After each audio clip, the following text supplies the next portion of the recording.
Hello दोस्तों, कैसे आप सब। तो हम लोग जानते हैं कि बिहार एसएससी का क्या है कि इंटर लेवल का बहुत ज़्यादा वैकेंसी आया हुआ है। कितना है? 12,000 से भी ज़्यादा क्या है वैकेंसी इसका आया है। तो क्या करना है हम लोग को कि जो भी है इसका सिलेबस है, सबसे पहले उसको डिस्कस करके और जल्दी से जल्दी इसका कोर्स खत्म करके जितना हो सके अभी से ही प्रैक्टिस करना शुरू कर दिए ताकि आप इसका एग्जाम में पास कर सके। देखिए, इसमें मेन सेक्शन क्या है कि मैथ और रीजनिंग और साइंस और जीएस है। इसमें चार चीज पूछा जाता है। ठीक है, तो इस पे क्या किया गया है कि आपका दोनों जो भी है सब्जेक्ट है, रीजनिंग और मैथ का, जीएस का, साइंस का, सबका क्या होगा, इस पर प्रॉपर क्लास लिया जाएगा कल से, मतलब कि 2 अक्टूबर से।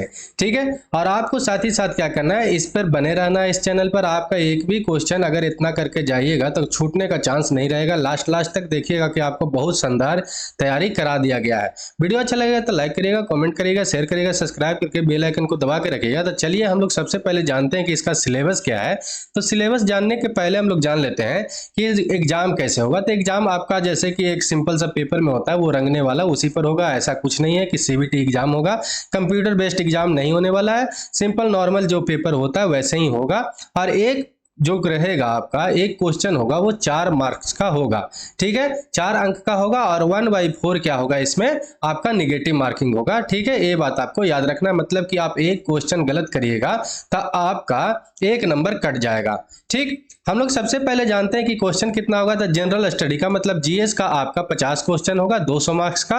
और जनरल स्टडी मतलब जनरल साइंस और मैथमेटिक्स, उसमें 50 क्वेश्चन होगा और वो भी आपका 200 नंबर का होगा। आपका रीजनिंग जो होगा 50 क्वेश्चन होगा 200 मार्क्स का, और टोटल आपका 150 क्वेश्चन हो जाएगा जो 600 मार्क्स का हो जाएगा। ठीक है, तो ये जो है आपका जो भी इसमें मजबूत है उसको तो और भी आपको ध्यान से देखना है। साथ ही साथ क्या करना है कि जो आपको अभी इसमें कमजोर है उस पर ज्यादा फोकस करके अपना एक्यूरेसी को बढ़ाने का कोशिश करिएगा। ठीक है, मान लिया जाए कि रीजनिंग आपका है 50 को है, 50 में 50 सही करते हैं तो उसका एक्यूरेसी को बनाए रखिए। मैथ है तो मैथ कम है तो उसको सही करिए। जनरल साइंस कमजोर है तो उसको मजबूत करिए। और यहाँ पर ऐसा पढ़ाया जाएगा, मैथमेटिक्स का टीचर भी बहुत अच्छा है, वो एक क्वालिफाइड टीचर है, अभी नेट भी क्वालिफाई किए हुए हैं। और साथ ही साथ क्या है कि बहुत ज़्यादा एक्सपीरियंस भी है। देखने में लगते हैं अभी छोटा लेकिन बहुत ज़्यादा अच्छा पढ़ाते हैं। आप पढ़िएगा तो आपको सब कुछ पता हो जाएगा। ठीक है, और साइंस का भी बहुत अच्छा से पढ़ाया जाएगा। आप जाकर देखिएगा बिहार स्पेशल का भी जो भी हम क्लास लिए थे और अभी बीपीएससी का जो आया है क्वेश्चन, उससे मिलाइएगा तो आपका सारा बीपीएससी का भी क्वेश्चन सोल्व हो रहा है। ठीक है, आप देखिएगा तो यहाँ पर पढ़ाया जाता है, जो ऐसा नहीं है। यहाँ पर टीचर जो है अभी जैसे कि अभी खोजे हैं तो सब सारे का सारा टीचर यहाँ पर जो आएंगे सब अच्छे ही आएंगे। ठीक, तो आपको ध्यान से देखते रहना है। फिर देखते हैं कि अगला मेंस में जो होगा आपका क्या होगा। तो पहले जो होगा एक क्वालिफाई पेपर होगा आपका, 100 क्वेश्चन होगा। कितना नंबर का? 400 नंबर का। और उसमें टाइम कितना दिया जाएगा? तो आपको 2 घंटा 15 मिनट आपको टाइम दिया जाएगा। ठीक है, और दूसरा बात क्या होगा, उसमें सेकंड पेपर होगा जो जैसे ये वाला हुआ था, जनरल साइंस, रीजनिंग, मैथ और आपका साइंस का क्वेश्चन 150 क्वेश्चन होगा मेंस में भी, और आपका 600 अंक का होगा, वो भी 2 घंटा 15 मिनट का होगा। आपका जो प्री का भी एग्जाम होगा वो 2 घंटा 15 मिनट का ही होगा। ये बात आपको याद रखना है।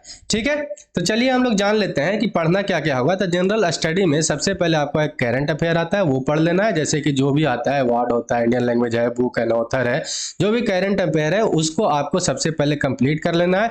क्योंकि 10 से 15 क्वेश्चन करंट अफेयर के रहेगा और ये बहुत ज्यादा रहेगा। मान लीजिए कि आपका 15 क्वेश्चन है तो 15 चौका 60 नंबर का एक क्वेश्चन बन जाता है। तो यहाँ से आपको कंप्लीट करना है। हो सकता है 20 भी क्वेश्चन पूछ ले, कौन जानता है, लेकिन इसको कंप्लीट करके चलना है, इसको छोड़ना नहीं है। बहुत सारे लोग होते हैं जो इसको छोड़ देते हैं, वो गलती काम नहीं करना है। कम से कम इसको सही से आपको देखना है। फिर हम लोग आते हैं कि जैसे जीके का, जैसे जीएस या जीके जिसको बोलते हैं, उसमें क्या क्या पढ़ना है जनरल स्टडी में। तो आपका इंडियन हिस्ट्री पढ़ना है, और जो नियर में जो भी कंट्री है उसका भी थोड़ा थोड़ा हिस्ट्री पढ़ लेना है। जैसे कि म्यांमार कब बना, म्यांमार में कौन है अभी, मतलब कि वहाँ का राष्ट्रपति कौन है, ये सब जो भी है वहाँ का आपको याद रखना चाहिए। ठीक है, दूसरा बात क्या है कि यहाँ पर इंडियन हिस्ट्री जो भी है हम लोग को पढ़ना है। इंडियन हिस्ट्री में जानते हैं कि 3 सेक्शन में बांटा हुआ है, मेडिएवल बांटा हुआ है, एंशिएंट बांटा हुआ है और मॉडर्न हिस्ट्री बांटा हुआ है। तो ये तीनों सेक्शन को सबसे ज्यादा मजबूत रखना है, जिसमें सबसे ज्यादा आपको मॉडर्न मजबूत रखना है। अब मॉडर्न और एंशिएंट में जो है क्या मजबूत रखना है, जो मौर्य काल है, बौद्ध है, जैन धर्म है, ये सबको मजबूत रखना है। क्योंकि ये सब जो है बिहार से जुड़ा हुआ था। गुप्त काल है, कनिष्क है, ये सब आपको पढ़ना है।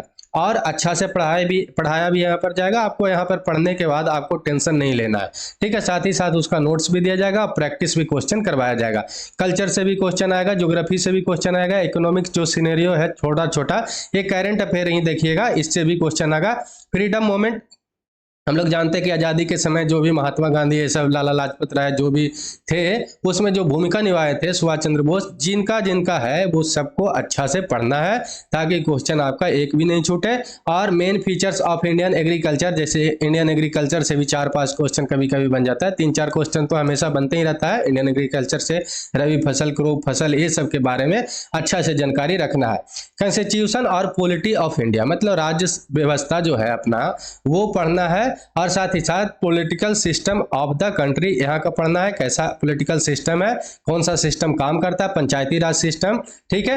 कम्युनिटी डेवलपमेंट 5 ईयर प्लान जो था अब नीति आयोग में बदल गया है, वो भी दोनों के बारे में पढ़ लेना है, क्योंकि दोनों से क्वेश्चन अभी भी बनता है। ऐसा मत सोचिएगा कि 5 ईयर प्लान खत्म हो गया है तो उससे क्वेश्चन नहीं बनता है। नीति आयोग भी पढ़ लेना है और 5 ईयर प्लान भी पढ़ लेना है, ठीक है। Contribution of Bihar in the national movement, national movement में जो हुआ था आज़ादी के समय, उसमें बिहार का कंट्रीब्यूशन कैसा है वो भी सब पढ़ लीजिएगा। महात्मा गांधी के, जैसे कि फर्स्ट मोमेंट यहाँ पर हुआ था, सत्याग्रह हुआ था, जिसको चंपारण सत्याग्रह जानते हैं 1917 ईस्वी में, वो सब जितना भी टॉपिक है बिहार से, मतलब कि बिहार स्पेशल भी हम लोग को कंप्लीट करना है, खास करके जो हिस्ट्री वाला पोर्शन है। क्यों? क्योंकि यहाँ से क्वेश्चन हमेशा बनते रहता है, ठीक है। आप जनरल साइंस में आए तो फिजिक्स, केमिस्ट्री, बायोलॉजी और ज्योग्राफी भी इसमें इसलिए जोड़ा जाता है क्योंकि जो ब्रह्मांड वाला है क्षेत्र है, वो सारा जो है यहाँ पर आ जाता है, साइंस ही के क्षेत्र में आता है। तो चाहे तो साइंस में मान लीजिएगा, चाहे तो इसको ज्योग्राफी को ज्योग्राफी में ही आप रखिएगा। तो इसमें 10th लेवल का क्या करना है, जितना भी है फिजिक्स, केमिस्ट्री, बायोलॉजी, वो पढ़ के रखना है, क्योंकि यहाँ से क्वेश्चन अच्छा खासा आएगा। मान लीजिए कि आपका 50 क्वेश्चन में साइंस और मैथ है, तो 50 क्वेश्चन में क्या होता है कि 30 क्वेश्चन साइंस ही रहता है और 20 क्वेश्चन ही मैथ रहता है। तो ज़्यादा मैथ साइंस को प्रायोरिटी देता है बिहार एसएससी। और इसमें क्या करना है कि आपका 30 क्वेश्चन बहुत ज़्यादा नंबर के भी हो जाता है, 120 नंबर का क्या करता है, वेटेज रखता है। और क्वेश्चन भी ये बनने लायक होता है, ऐसा नहीं होता है कि ज़्यादा हार्ड होता है। तो इतना आपको क्या करना है, पढ़ लेना है, और यहाँ पर पढ़ाया भी जाएगा। आप देखिएगा मैथ में क्या क्या है, तो मैथ में जो भी एसएससी का हम लोग जो तैयारी करते हैं उसी से ही पूछा जाता है, जैसे कि नंबर सिस्टम है, होल नंबर है, डेसिमल एंड फ्रैक्शन है, जो भी है, परसेंटेज है, प्रॉफिट एंड लॉस है, आपका इंटरेस्ट है, एवरेज है, रेशियो प्रोपोर्शन, जो भी है, क्या है कि इसमें एडवांस क्वेश्चन ना पूछ के ज़्यादा से ज़्यादा जो 20 गो क्वेश्चन पूछता है, वो क्या पूछता है कि जो बेसिक मैथ होता है 10th लेवल का, वो पूछता है। एडवांस मैथ इसमें ज़्यादा नहीं पूछा जाता, 1 या 2 आ गया तो वो तो एक अलग बात है, लेकिन ज़्यादा से ज़्यादा आपका क्वेश्चन आएगा जो बेसिक मैथ से ही आएगा, ठीक है। उसको आपको कंप्लीट करके रखना है, कम से कम 20 में से तो 15 तो आपको बना ही लेना है, ठीक है। 15 से ज़्यादा बन गया तो बहुत अच्छा बात है, ठीक। मेंटल एबिलिटी में जैसे कि रीजनिंग में आते हैं, तो रीजनिंग जो नॉर्मल होता है, जो भी पेपर एसएससी के देते होंगे, रेलवे के देते होंगे, उसी से ये भी पूछता है। कोडिंग, डिकोडिंग है, नंबर सीरीज है, आपका एनालॉजी है, आप देखिएगा तो जितना भी होता है, प्रॉब्लम सॉल्विंग है, एनालिसिस है, विजुअल मेमोरी है, जितना भी है उसी के बेस पर ब्लड रिलेशन है, न्यूमेरिकल रीजनिंग है, सारा वही क्वेश्चन होता है। वर्बल, नॉन वर्बल रीजनिंग भी पूछता है, वेन डायग्राम से भी क्वेश्चन आता है। तो ये सब जितना भी रीजनिंग में है, जो भी टॉपिक है, उसको बहुत अच्छा से कराया जाएगा, तो टेंशन नहीं लेना। सबसे ज्यादा क्या करना है कि पढ़ाई पर फोकस अभी से ही देना है, क्योंकि कंपटीशन बहुत ज्यादा ही अब बढ़ गया है, ठीक है। अगर मेंस का इसका सिलेबस हम लोग देख लें एक नजर में, तो क्या है कि आपका हिंदी जो क्वालिफाइंग होगा उसमें पढ़ना क्या क्या होगा, तो आप जानते हैं 10th लेवल तक का जो भी हिंदी आता था वो आपको पढ़ के रखना है। समास है, संधि है, अलंकार है, तत्सम तद्भव है, ठीक है, वर्तनी है, विलोम है, पर्यायवाची शब्द है, मुहावरे हैं, लोकोक्तियां हैं, कारक है, लिंग है, वचन है, वाक्य संबोधन है, ये सब टॉपिक को क्या करना है, कंप्लीट करना है। ये मत सोचिएगा कि इतना ही तो है, पढ़ तो लेंगे ही, ऐसा कुछ नहीं है, गलत हो जाता है। और क्या होता है कि बहुत सारे आदमी फिर इसमें नहीं पास कर पाते हैं। हिंदी के बाद हम लोग आते हैं जनरल नॉलेज के, मतलब जीएस के बारे में। तो जीएस में जो सिंपल सी प्री में होता है सिलेबस, वही सेम टू सेम सिलेबस इसमें भी होता है, मेंस में भी होता है, ज़्यादा कुछ अलग नहीं होता है। तो क्या करना है, उसको बहुत अच्छा से कंप्लीट करना है। साइंस में भी तो सेम क्वेश्चन आएगा, आपका फिजिक्स आएगा, केमिस्ट्री आएगा, बायोलॉजी आएगा, सेम सिलेबस है, प्री वाला ही।